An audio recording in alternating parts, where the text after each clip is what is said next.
மேற்கு வங்காளங்கிறான், ஒருத்தனை கேட்டால் பீகாருங்கிறான், ஒவ்வொருத்தனும் ஒரு மாநிலத்தை சொல்கிறான், என்ன பண்ணிட்டு போவான்னு தெரியாது.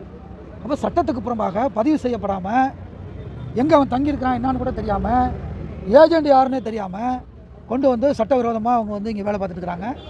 சட்டவிரோதமாக வேலை பார்க்குறது மட்டும் இல்லை, காவல்துறை வந்து அதுக்கு பாதுகாப்பு கொடுக்குது. இதில் காவல்துறை எவ்வளோ கைவிட்டு வாங்கினாங்க, என்ன என்ன அர்த்தம்? அது உள்ளூர் தொழிலாளியை விட்டுவிட்டு வெளியூர் தொழிலாளிக்கு நீங்கள் பாதுகாப்பு கொடுத்தா அதோட அர்த்தம் என்ன அப்படி நமக்கு புரிய மாட்டேங்குது. இது வந்து முழுக்க முழுக்க சட்டவிரோதமானது. இந்த வேலையை செஞ்சுக்கிட்டே இருக்காங்க 10-15 நாளாக. இது ஒரு மிகப்பெரிய பதட்டமாக அந்த பகுதி முழுவதும் இருக்குது. உள்ளூர் தொழிலாளியை விரட்டிட்டு வெளிமாநில தொழிலாளிக்கு வேலை கொடுக்குறது என்பதெல்லாம் ஏற்றுக்கொள்ள முடியாது. மாநில அரசாங்கத்துக்கு இதெல்லாம் தகவல் போயிருக்கு, பத்திரிகை மூலமாக, மீடியா மூலமாக. இன்ன வரைக்கும் இதில் வந்து தலையிடாமல் இருக்கிறாங்க. திருச்சி மாநகர காவல்துறை மிக மோசமாக இன்றைக்கு நடந்து கொண்டிருக்கிறது.